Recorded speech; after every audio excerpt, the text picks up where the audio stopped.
Super excited to be here. Vibhor, Kapoor. I'm the Chief Business Officer for AdRoll. It's just a fancy word for I think about product, I think about marketing, I think about partnerships. So I have 3 warnings for you for this session. The first one is that I'm a pacer, so you'll see me walking across the stage. Second, I am going to take you back to the fundamentals. I'm not going to tell you anything really new. I think fundamentals matter a lot. And the third one I will say is I hopefully leave you with some thoughts to go back and clean the crumbs, as your parents would tell you when you were eating cookies on your table. So hopefully you can hear me all right. So as I called out, the clicker,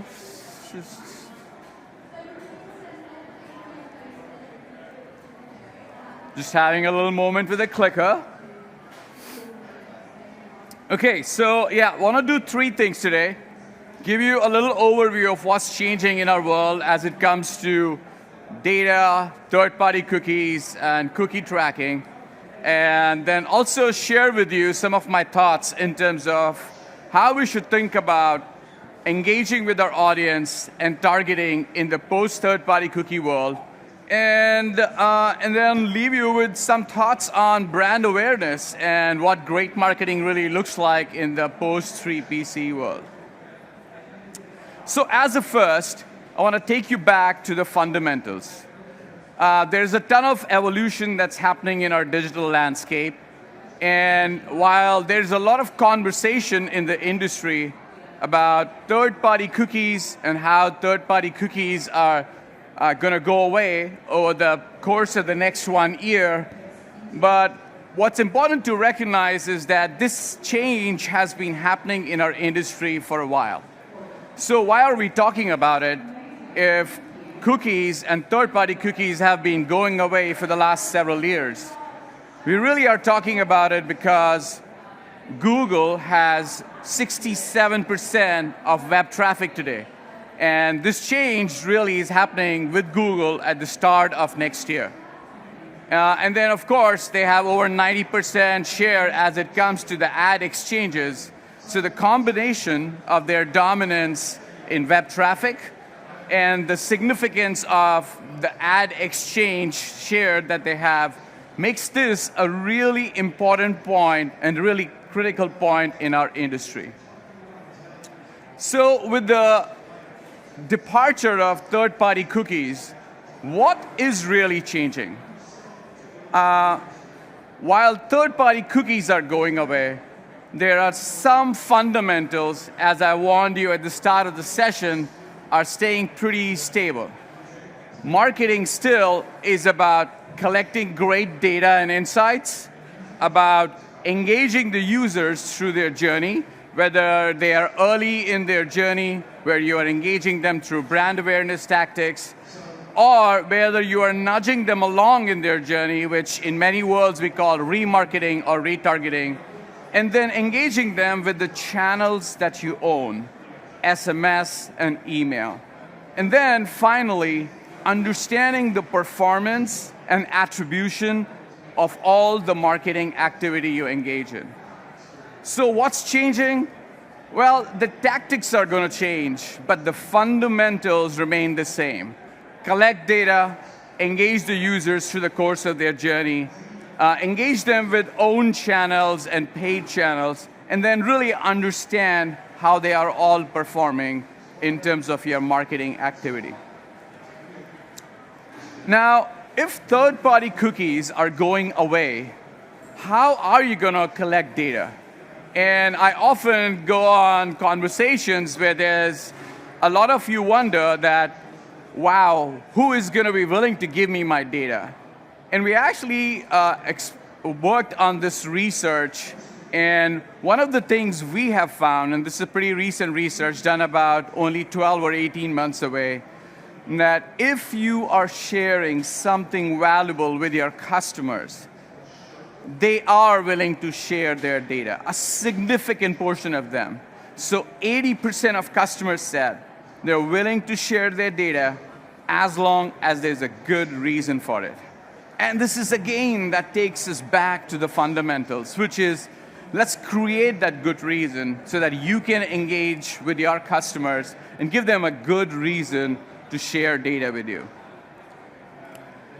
Now, we'll talk a little bit about how you should create a good reason and create a great experience with your customers and prospects so that you can collect data. And I'm going to use an example of a customer that we work with. It's a jewelry company here in the UK.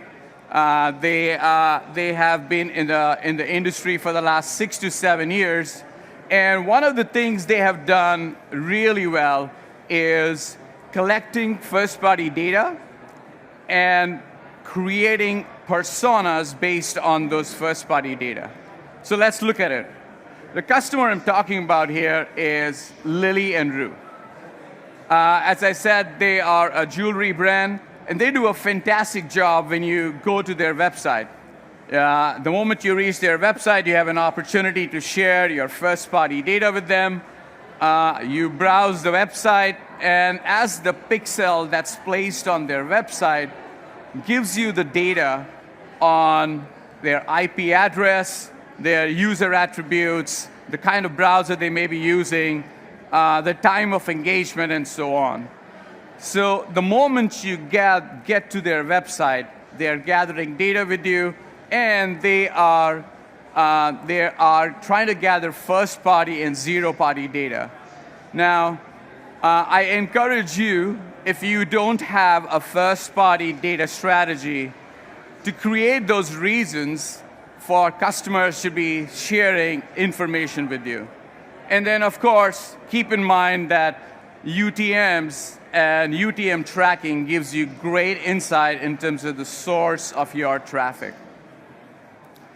Now, as they collect all this data, one of the other things they have done, which again goes back to the fundamentals of great marketing, is understanding your audiences and understanding the context in which your audiences are operating. So hypothetically, they've taken all this data, collected as a first-party data, and organized it into personas. As an example, their personas may be brides-to-be, or occasional partners that want to buy jewelry, or maybe people that are influenced. And let's unpack these a little bit individually. So brides-to-be, people who just got recently engaged, are looking to buy a piece of jewelry as a part of their outfit, a pretty obvious, occasion category. But there might be people who are occasion partners where they really are shopping around for certain milestones, an anniversary, a holiday, or a Mother's Day.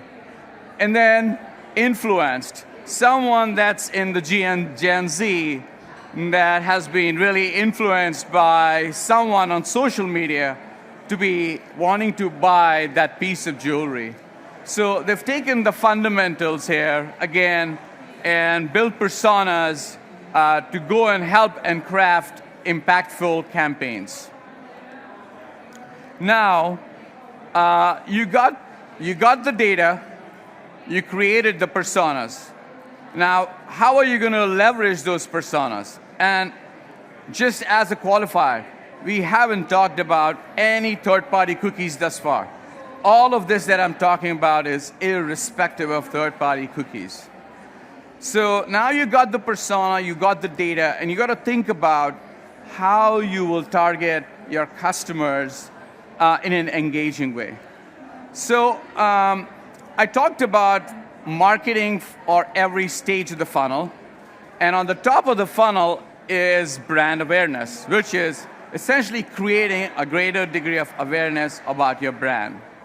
So the first approach towards brand awareness is what is called contextual targeting. In contextual targeting, it is exactly what it sounds like. It is advertising in context. Here again, you see the Lily and Rue example, and go back to that persona of the occasion partner.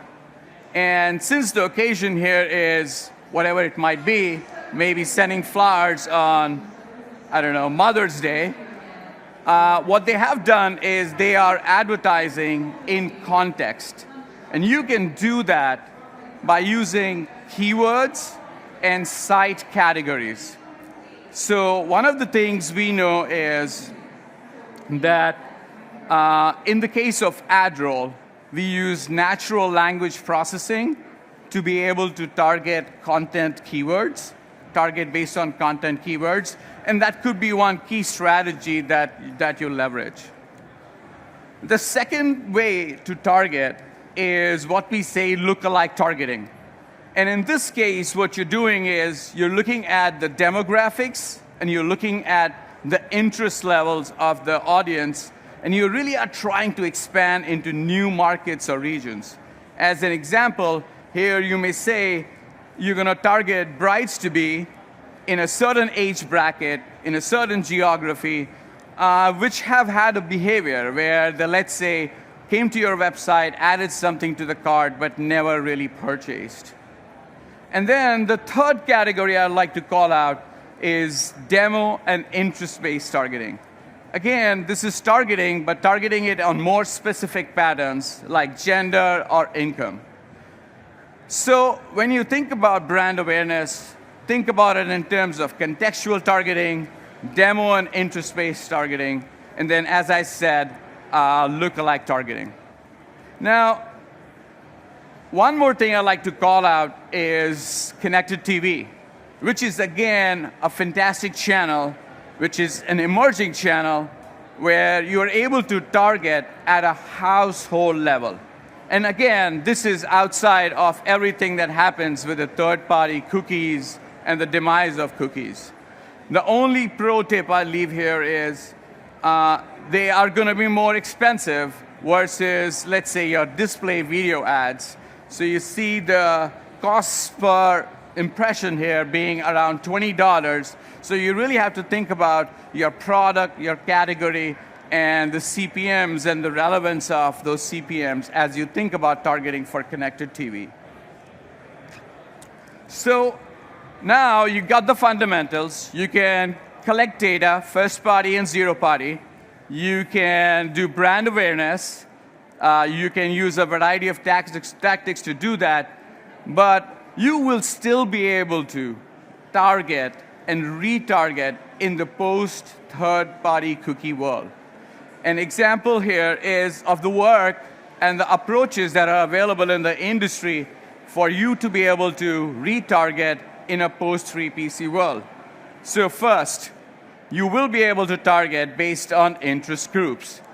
One of the things you see here is PAPI, which is just a technical term for an API that Google is now starting to offer to a small set of advertising partners, and it's under testing, which will let you create interest groups, groups of people that have similar behavior. Beyond that, think about retargeting with email. Again, baking in on-site actions with the emails that you've collected as a part of your first-party data collection. And then work with a partner that uses deterministic and probabilistic IDs. Now, those are just fancy words to tell you that a lot of advertising and marketing partners, they use a collection of IDs. IDs which rely on PII and IDs that are probabilistic, where you really are using a variety of factors to figure out how you target. So personalize with zero and first-party data, leverage some of the modern tools, and that will set you up for success as you think about advertising and targeting in the post-3PC world. So with just some closing thoughts here, as I said, retarget with zero and first-party data. We didn't talk a ton about incentives, urgency, building trust. I trust in this event you'll get to learn more about it as you go and attend other sessions. Certainly thinking about incentives, baking in strategies so that you're creating a degree of urgency for the user to act are part of all standard marketing tactics and the fundamentals as I called out. So hopefully you learned something new today in this real quick talk. So what's not changing is the fundamentals of marketing. So all I would say is clean the crumbs, stay calm, and carry on. Marketing and advertising is not going anywhere. It's just your tactics are evolving, keeping the same fundamentals of strategy. Thank you.